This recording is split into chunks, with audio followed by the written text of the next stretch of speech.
A drama just scored 5.1 out of 10 on Douban.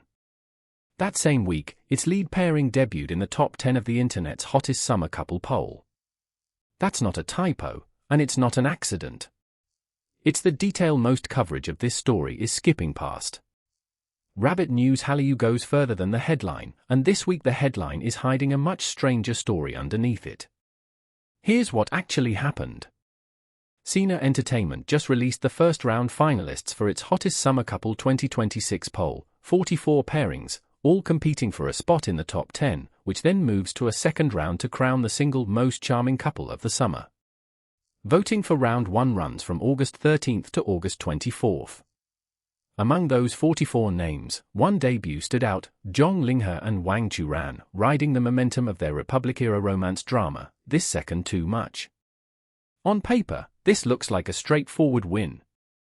A new couple, a strong debut, a drama with real commercial numbers behind it. But that 5.1 score is still sitting there. And it's worth asking why a project that critics and casual viewers alike have called overly sentimental, even sloppily produced, is the same project minting one of the most talked about pairings of the season. There's also a second round coming. Between August the 24th and 31st, that top 10 gets narrowed down to a single most charming couple of the summer. Which means the real test of this pairing staying power hasn't happened yet. The first round debut only tells us the pairing got noticed. Whether it can hold that position against 9 other finalists is a separate question, and one that will say a lot more about whether this is a passing wave of attention or something with actual durability. Let's back up and look at what's actually driving this.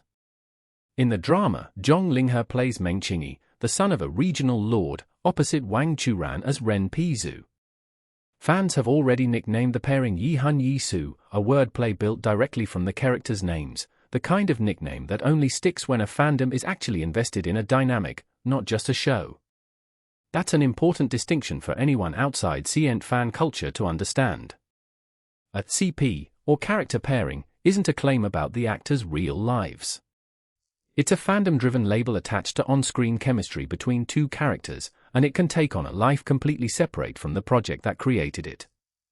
Visually, this pairing had an obvious hook. Zhang Linghe stands roughly 192 centimeters, Wang Churan is around 172. Put them side by side in military-style uniform and a fitted chipao, set against a Republic-era backdrop, and you get the kind of contrast that photographs well before a single line of dialogue is spoken. Online, viewers have described the pairing as looking like the visual anchor of a summer blockbuster, a comment less about acting and more about how effectively the imagery itself sells the story.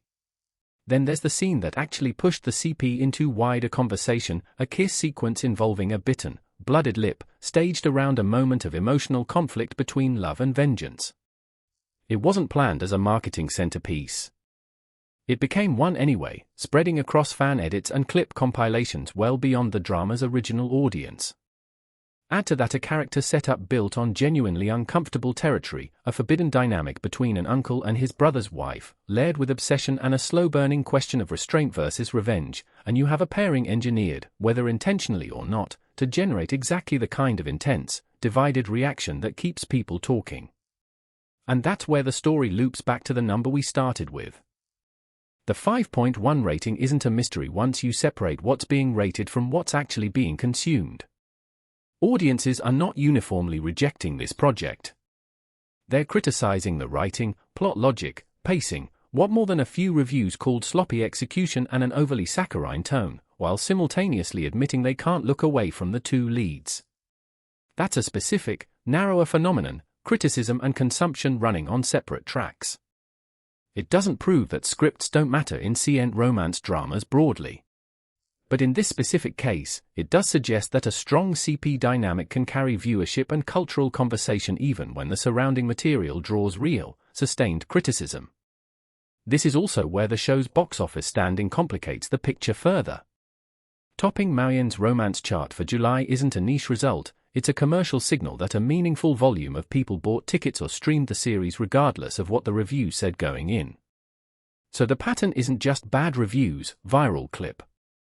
It's bad reviews, strong commercial performance, and a viral CP, all layered on top of each other.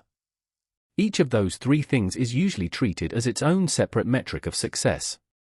Seeing them diverge this sharply on a single project is the part worth paying attention to, because it suggests the audience evaluating the writing and the audience driving the revenue and the fandom aren't necessarily the same group making the same judgment. Which raises the more interesting question. If the drama itself isn't what's generating the loyalty, what is? That question is where the second half of this story becomes relevant, and it has nothing to do with the drama at all. A few days ago, Zhang Linghe appeared at a Lancôme brand event in Shenzhen, and the shift in his styling was immediate. Fans have long, half-jokingly referred to his tendency toward oversized, plain white shirts as his old man shirt look. At this event, that was gone, replaced by a tailored suit that read as noticeably more polished than his usual off-duty appearance. Unretouched photos from the event circulated quickly, and the reaction wasn't just about the suit, it was about how different, and how deliberate, the change looked. But the more telling detail wasn't the wardrobe. It was what happened around it. Shenzhen was hot that day, and fans had been waiting outside the venue. Rather than letting that go unacknowledged, Zhang Linghe had staff communicate with the waiting crowd directly, and he made a point of walking the perimeter of the venue to greet people from multiple directions rather than a single vantage point. None of that was required by the event format. It was a choice. And at the end of the event, he did something fans describe as a near-reflexive habit, repeated 90-degree bows, several times, toward the crowd. Not a wave, not a nod, a full, formal bow, the kind that reads as instinctive rather than performed for cameras. Put these two stories side by side, and the pattern becomes clearer than either one is on its own. A drama with a 5.1 score still produced one of the summer's most talked about pairings, because audiences separated the writing from the performers. Days later, that same actor showed up to a commercial event, changed his image on the surface, and kept the exact same underlying behavior, attentiveness to fans, a formal, consistent courtesy that has nothing to do with any script at all. This doesn't mean chemistry alone can save a poorly reviewed drama, and it doesn't mean off-screen courtesy automatically translates into on-screen success. Those would be broader claims than this evidence supports. What the available evidence does suggest, in this specific case, is narrower and arguably more useful. Audiences are increasingly capable of separating a project's critical reception from their investment in the people delivering it. A weak script didn't stop a CP from trending. A change in styling didn't change the consistency of the behavior underneath it. It's worth being precise about what this isn't. This is one drama, one poll, and one brand appearance, not proof that critical scores no longer matter across Chinese romance dramas, and not evidence that fan loyalty is universally detached from writing quality. A different project with a different pairing could easily see criticism translate directly into audience drop-off. What this case does illustrate is that the mechanism exists, under the right conditions: strong visual contrast, a genuinely divisive dramatic beat, a nickname that gives the fandom something to organize around. A pairing can generate momentum that runs ahead of, and independent from, the project's own critical standing.